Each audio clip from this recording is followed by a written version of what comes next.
asma'i ayat fasal dalam menyebutkan bagian ayat-ayat as-sifat.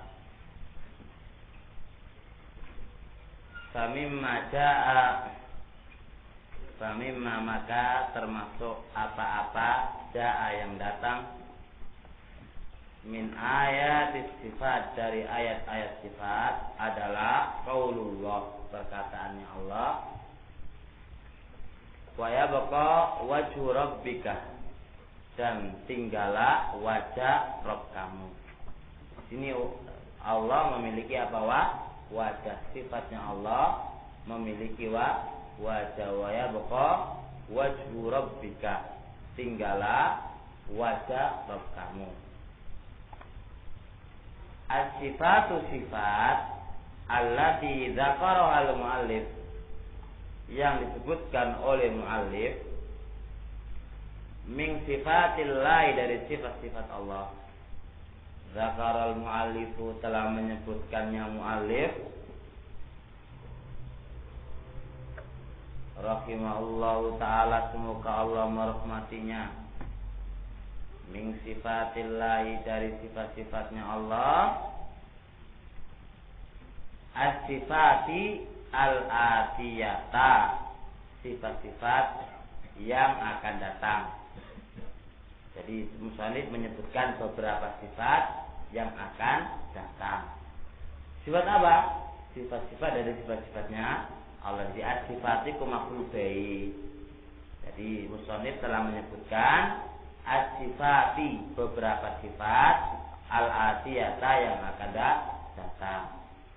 Wa sanatakallamu, dan kami akan bahas alaiha atas sifat ini, alaiha atas sifat-sifat itu, hasba, sesuai tartibil muallif, susunannya muallif. Jadi kami akan membahas sifat-sifat Allah Subhanahu wa taala itu sesuai dengan tertibnya muallif, sesuai dengan tertibnya muallif.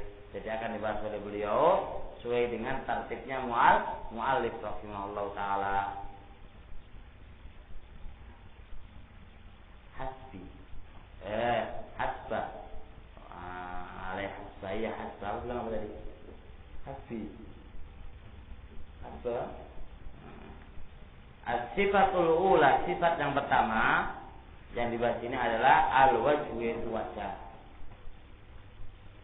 Al-wajhu, wajah, sabitun, tetap, lillahi, bagi Allah Ta'ala, sifat tetap bagi Allah, bidalalatil kitab, dengan penunjukan kitab, wa sunnah, wa ijma'i salah. Jadi Allah itu punya wajah itu berdasarkan kitab, sunnah, dan ijma'u salaf. Qala Allah Ta'ala, berkata Allah Ta'ala, wa yabqa wajhu rabbika, dan tinggallah wajah Rabb kamu. Wajahnya Allah itu apa? Dzul Jalali, yang memiliki keutamaan, wal ikram, dan keagungan. Jadi wajahnya Allah itu yang memiliki jalal wal ikram. Jadi ini jelas bahwasanya apa? Bahwasanya Allah itu memiliki wajah. Gimana wajahnya Allah? Sesuai dengan kemuliaannya Allah Subhanahu wa taala. Tidak ada yang tahu bagaimana wajahnya Allah Subhanahu wa taala. Waqala Nabi sallallahu alaihi wasallam, dan berkata Nabi sallallahu alaihi wasallam li Sa'd bin Abi Waqqas, kepada Sa'd bin Abi Waqqas, innaka, sesungguhnya engkau, lan tunfiqa, tidaklah engkau menginfakkan, nafaqatan, satu nafaqah, tabatawi, mencari dia dengan nafaqah tadi, wajallahi, wajahnya Allah, illa ujirta 'alaiha, kecuali kamu diberi pahala atas nafaqah tadi. Jadi maksudnya sesungguhnya engkau Sa'd, di dalam kau itu menginfakkan satu nafkah, infak apa saja, di dalam kau menginfakkan suatu infak, yang kau dalam rangka mencari yang itu mencari wajahnya Allah, kecuali kau akan diberi pahala oleh Allah Subhanahu. Aina saduna wajah Allah. Allah itu punya wajah.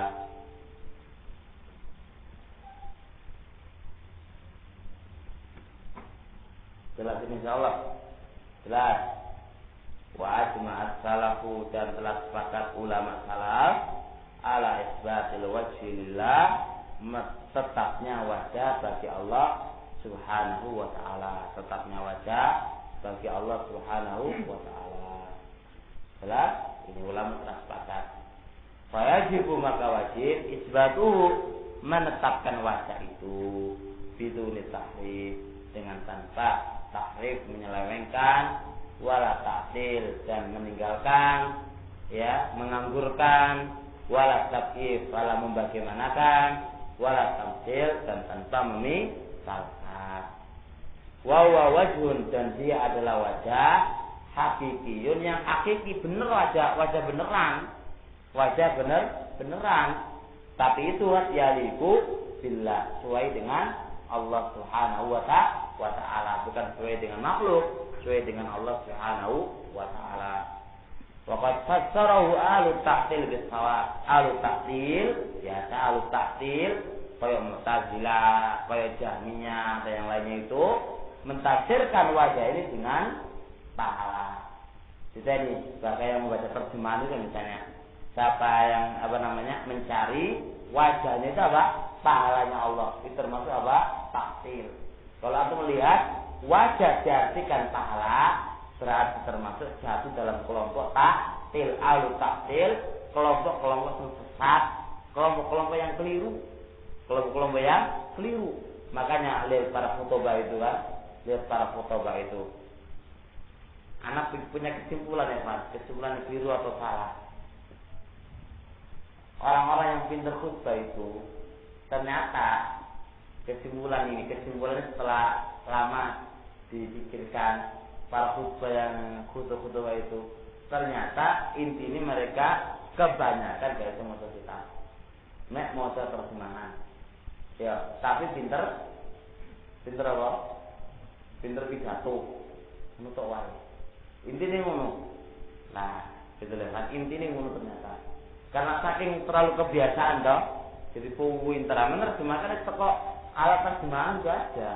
Nah sekarang kan banyak menurut hasil terjemahan, apalagi Muslim terjemahan ada? Ada Muslim terjemahan? Oh terjemahan, mana terjemahan? Bukan terjemahan ada. Lah jadi ya karya terjemahan menemani. Nah makanya betul terjemahan, betul baru selesai.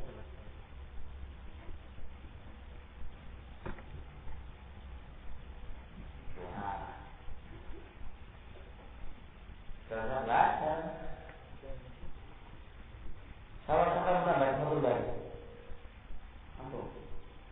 Terjemahannya, terjemahan. Semuanya apa yang dibuang? Kamu kita satu ini terjemahan. Sama. Kalau sendiri. Sama ya. Hah? Aslinya, maksudnya? Kalau yang aslinya begini satu lagi kok gimana? Mungkin itu malah banyak dibuang mungkin itu. Salah. Ini jangan tadi kalau belajar ambil terjemahan lebih. Menurut salah itu, tahu salah? Hah? Tahu kan? Biasa dikurangi gitu ya. Ya tak ngerti, aku bener atau tak? Salah terjemahan itu ya. Iya, oh bener atau salah terjemahan orang ngerti.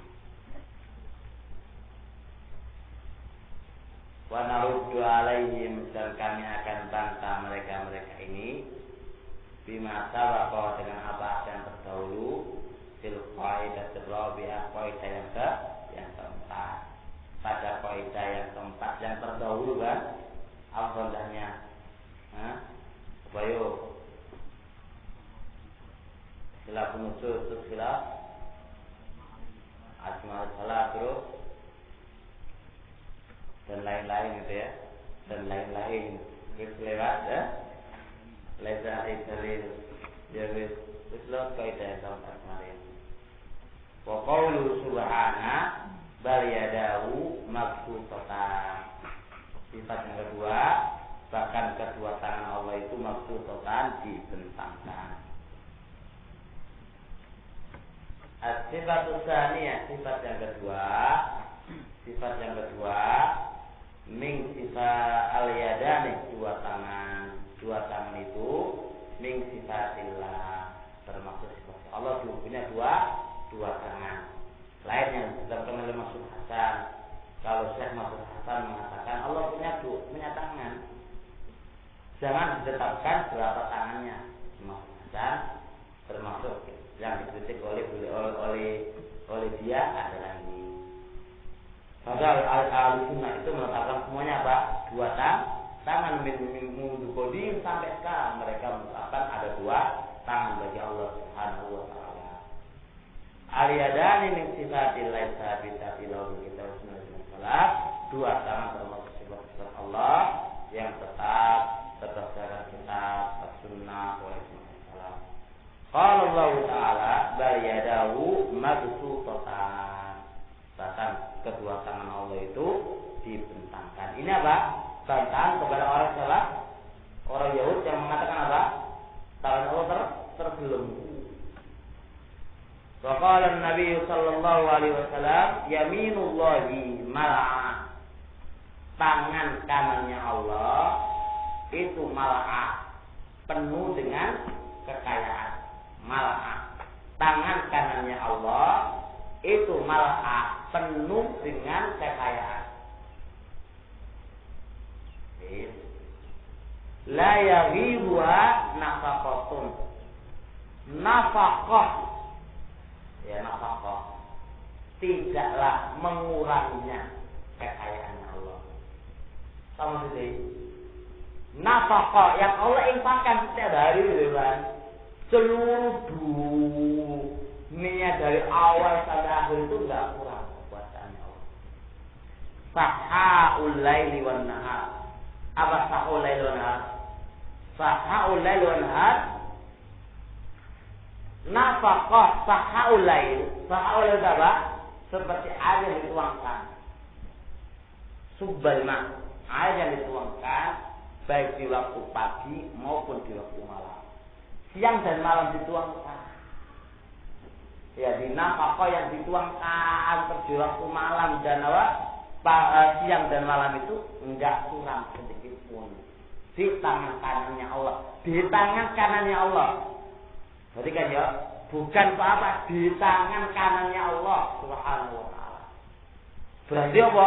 Tangannya Allah gede gak oleh ngomong tangannya Allah gede tak boleh. Pokoknya tetapkan Allah punya tangan kanan ngono wae, gak oleh gede itu tambah dari inti. Gak oleh tambah dari inti, gak oleh. Wala yukawala nukai bala cuma pokoknya ngono. Jadi mal'an penuh dengan kekayaan. Di tangan kanannya Allah itu mal'an penuh dengan kekayaannya Allah, kekuasaan, sehingga dibalaskan oleh Rasulullah sallallahu alaihi wasallam nafaqah infak yang dikeluarkan, yang ditumbangkan dari malam maupun siang itu enggak mengurangi sedikit pun apa yang ada pada tangannya Allah Subhanahu wa taala.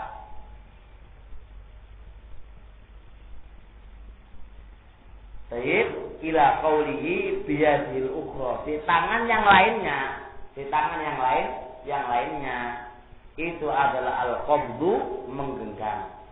Al-qabdu di sini ini ada beberapa penafsiran. Ada mengatakan al-qabdu ini al-maut, ayat di tangan kirinya itu menggenggam arwah, ruhnya manusia.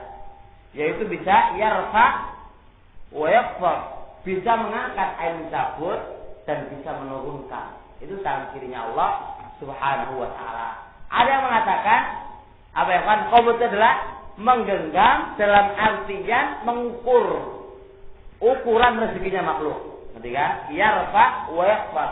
Ai mengangkat derajat rezeki dia atau merendahkan rezeki dia. Jadi ada dua penafsiran. Ada yang mengatakan al-qabd di sini adalah masalah mencabut nyawa, dan ada yang maksudnya al-qabd di sini adalah menggenggam rezeki derajatnya manusia dan kerendahannya manusia. Jadi yarfa itu bisa mengangkat rezeki atau derajat, wa yakhfad dan bisa merendahkan rezeki dan merendahkan derajat. Ngerti nggak Pak? Ini kita. Jadi ini bisa diambil satu kaidah. Kemuliaan, kerendahan itu ada di tangannya Allah. Sebelah mana? Sebelah kiri. Gak boleh kamu kiri, yang lain. Yang lain. Karena masalah jelas dari para ulama. Apakah tangannya Allah itu kiri dan kanan, ataukah dua yang letaknya di kanan? Ini alasan dari para ulama. Pokoknya yang selamat di tangan yang lainnya. Gak boleh terbenau. Kalau tangannya Allah dua terus sama-sama di kanan, berarti gak boleh ke terbayangan, gak boleh ke setan kok ngekei bayangan di sini. Gak boleh. Ngerti gak kan? Paham insyaallah.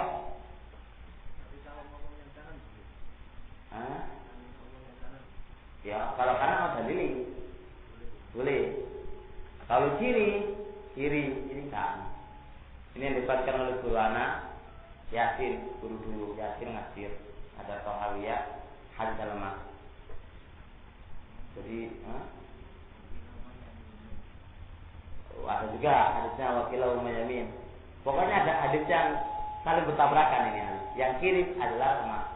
Dan hanya kedua ada wakilah ada hadis itu. Kedua-duanya adalah kiri kanan. Amalan sorry. Lho, ini kan piye? Oh, dibayangno. Gak oleh. Nah, dibayangno ya. Gak oleh merek jauh-jauh, gak oleh wis. Gak oleh. Yes.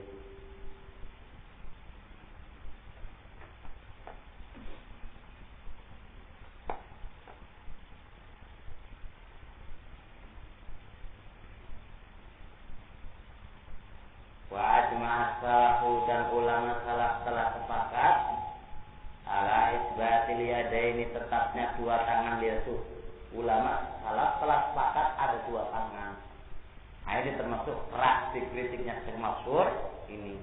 Di antara ini omongannya disebutkan lu cuma ulama kuwabeh kabeh menetapkan dua, ente yang menetapkan bohong kabeh menetapkan. Termasuk menetapkan tangan cuma gak oleh lurus siji gak oleh. Dia tangan wae. Gak oleh ngomong lurus, gak oleh. Nah, itu termasuk dikritik oleh meneliti ijma. Wajibu maka wajib isbatu menetapkan keduanya lau bagi Allah biduni takrifin dengan tanpa takrif wala ta'til wala takyif wala tamsil. Wa huma yadani keduanya itu adalah tangan hakikiyatan yang hakikalillahi bagi Allah ya liqani bihi yang keduanya layak bagi Allah. Waqad fassarahuma maka sungguh telah mentafsirkan keduanya itu alut taktil mana ngaji dari awal sampai akhir ketemu alut taktil nanti.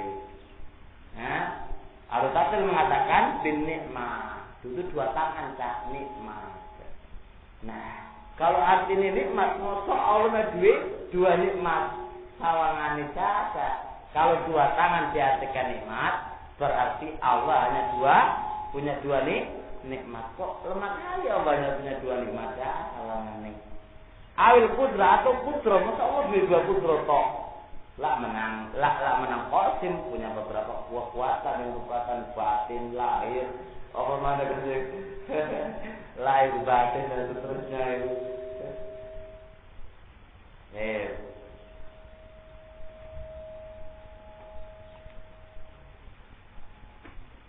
Wanahwihima dan semisalnya.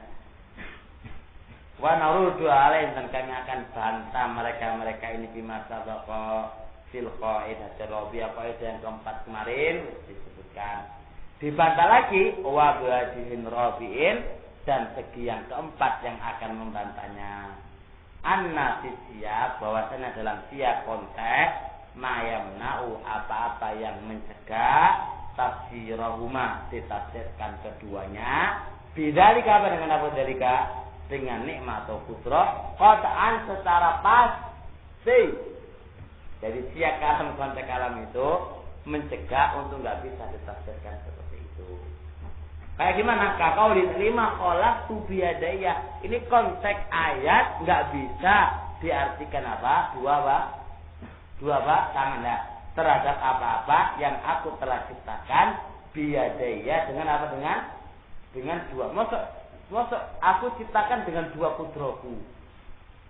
Lah ini kan nggak tepat. Nggak tepat ya kawan. Wa biyadil ukhral qabd, dan tangan yang lainnya badannya dua kudro atau dua nikmat. Ya, kalau menuntut tidak bisa diartikan seperti itu. Jelas? Oke, sampai di sini insyaallah.